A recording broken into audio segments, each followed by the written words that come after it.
Bienvenue à tous sur notre chaîne YouTube. Alors moi c'est Kevin. And I'm Lydia, and together we are Kevin and Lydia becoming a family.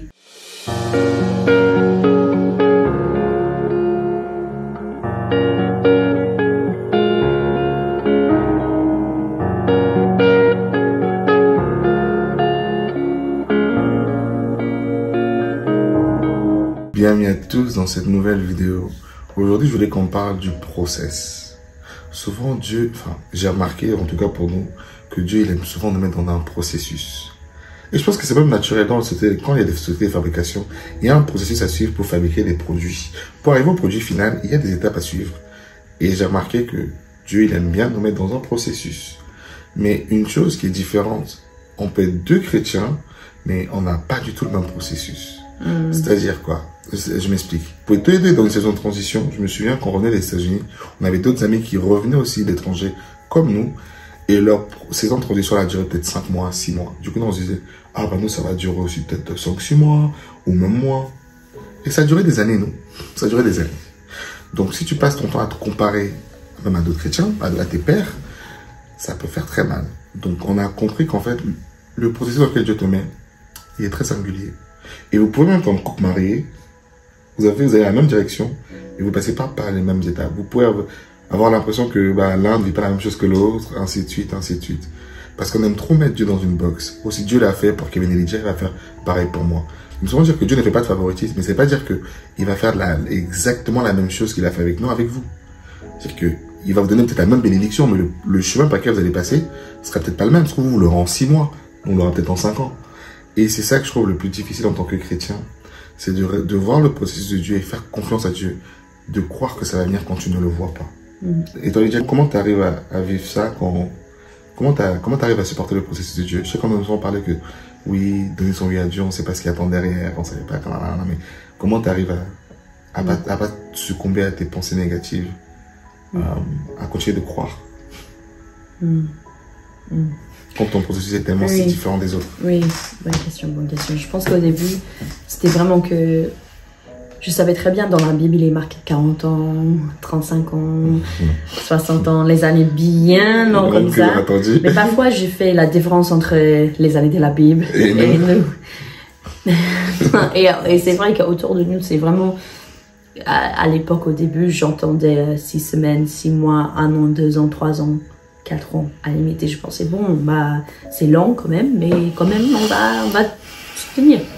Et là je pense que beaucoup 5-6 années plus tard, en fait j'arrête de chercher le point final et j'essaie d'apprécier le voyage en fait. Wow, that's deep. J'arrête de chercher le point final, j'essaie d'apprécier le voyage. Waouh. Voilà. En fait, je vois notre vie et ça fait sens ce que tu dis. Oui, parce que là, c'est ce que je faisais tout le temps. On cherchait toujours la fin. Oui, ou sinon on disait que on sait très bien. En fait, c'est comme si j'ai essayé d'entendre de Dieu une date fixe que à cette date-là, la souffrance va finir. Oui, la souffrance va finir ou dès que Kevin a ce gros travail, la souffrance va finir. Et je pense que j'ai dû apprendre que, mais peut-être ça va rien changer. Parce que souvent c'est comme ça en fait. On attend quelque chose pour que ça va être mieux. Mais je pense que Dieu veut qu'on apprécie où on est maintenant. Et je pense que on avait cette révélation il y a quelques années en fait. Et je pense que j'ai dit non, je vais arrêter de dire que quand on arrive là, ça va être mieux. Ou quand on arrive ici, tout va changer. Parce que là, Dieu n'a jamais fait ça. On est toujours dedans. Il y a des moments quand on dit que bon, je sais que c'est comme ça maintenant, mais quand on aura cette montant d'argent, ça va être mieux. Mais si on n'arrive jamais là-bas, j'aurais gaspillé ma vie en disant tout ça. Gaspiller les moments que Dieu voulait que j'apprécie en disant tout ça. Donc là, je pense que oui, parfois c'est difficile de faire avec les peu que j'ai ou pour cette situation. Mais après, je dis toujours que j'essaie de revoir qu'est-ce que je suis en train d'apprendre à mes enfants, qu'est-ce que je suis en train d'apprendre à ma famille, qu'est-ce que moi-même je suis en train d'apprendre ici. Et je pense que c'est parce que Dieu, pour nous, c'est toujours que Dieu pouvoir pour tout. On ne manque de rien. C'est pas peut-être toujours la façon qu'on veut, mais on a toujours ce qu'on veut. Dieu m'apprend tellement de choses par rapport à la patience, par rapport à mon attitude, par rapport... à gérer le peu. Oui, à gérer le peu. Et je pense que ça, c'est une attitude que je vais garder à vie. Même au moment quand I've made it, quand je l'ai fait, je vais toujours garder cette attitude. Et je pense que Dieu est stratégique. Comme Kevin a dit, il a un processus. On doit passer par étape 1 avant de passer à étape 2.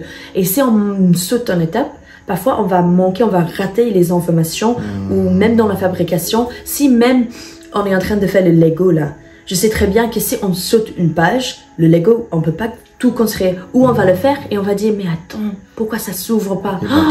On a manqué étape 12, oh là là, et il faut tout déconstruire parce que ça ne fonctionne pas.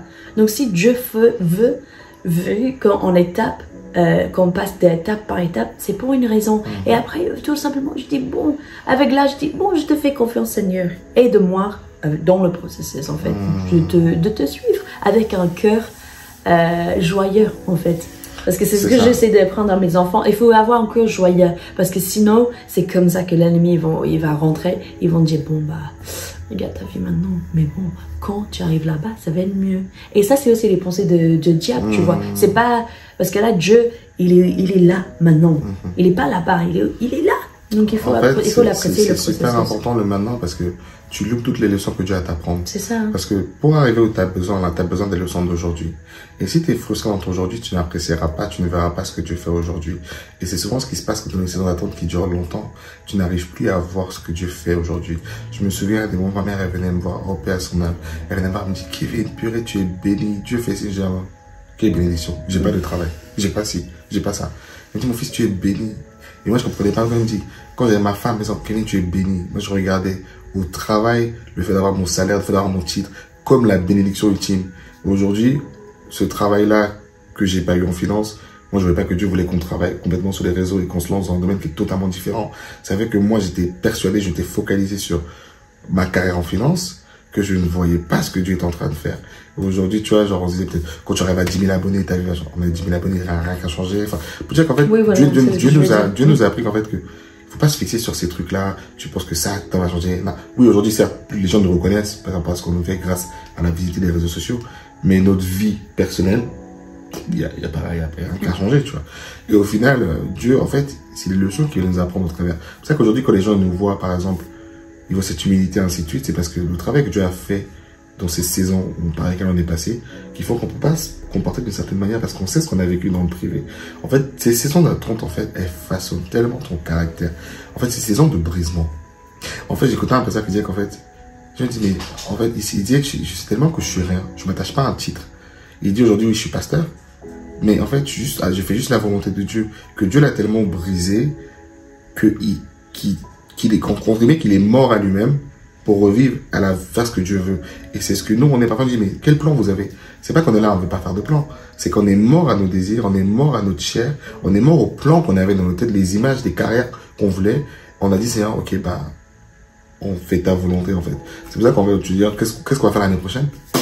On va faire ce que Dieu a prévu. Et parfois, c'est pas évident pour les gens qui sont autour de toi. Parce que c'est compliqué pour toi déjà d'accepter ça. Mais c'est encore plus compliqué pour les autres. Mais en tout cas, je vais vous encourager. Si vous êtes dans un processus avec le Seigneur, apprenez à trouver des joies dans le présent. Apprenez à voir ce que Dieu fait. Parce que l'ennemi, il aime trop faire ça. Tuer, voler, détruire. Il va voler cette perspective, tes instants, en fait, tes moments. Actuellement. C'est ça. Donc, tu es là, tu es avec tes enfants, mais vu que tu es tellement frustré, tu n'arrives pas à apprécier tes enfants, tu n'arrives pas à apprécier ta femme, tu n'arrives pas à apprécier ce que Dieu t'a donné. Pour ça, on dit souvent, compte tes bénédictions. La gratitude est un remède contre ça. Comme il a dit, quand tu comptes tes bénédictions, à la fin, ton corps sera tellement rempli que... Ça va complètement changer, oui. Ouais. Je voulais juste aussi ajouter que je pense que ça t'a fait réaliser que la vie, elle est tellement fragile.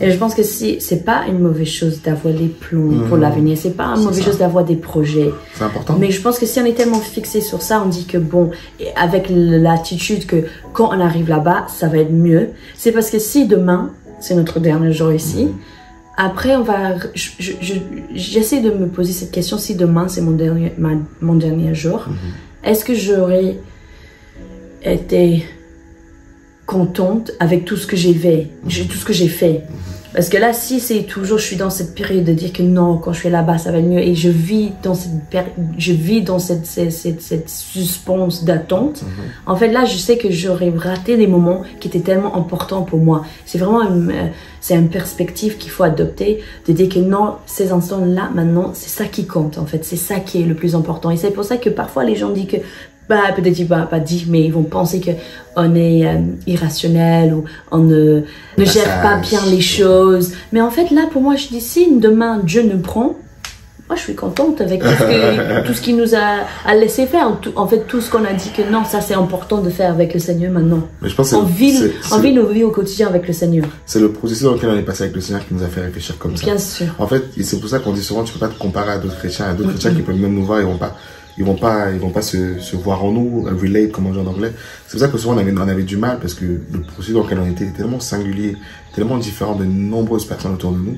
On avait même du mal à trouver des gens qui nous comprennent, quoi. Enfin, d'avoir des amis, parce que quand tu expliques ce que le Seigneur fait avec toi, enfin, je vais faire comme un fou, parce que c'est assez unique. Mais bref, c'est pour dire qu'en gros, faut pas se comparer. Faut prendre du temps pour comprendre ce que le Seigneur fait, être reconnaissant que Dieu t'ait choisi toi pour le faire. Parce que on ne mérite rien, tout est par sa grâce. En fait, il choisit de travailler avec nous, de t'utiliser. Et il dit, pour faire ce qu'il a besoin de faire avec toi, il faut qu'il passe un processus. Donc, il prend du temps pour travailler ton caractère, de déverser en toi. Soyons reconnaissants. En tout cas, j'espère que ces vidéos, c'est une bénédiction pour vous.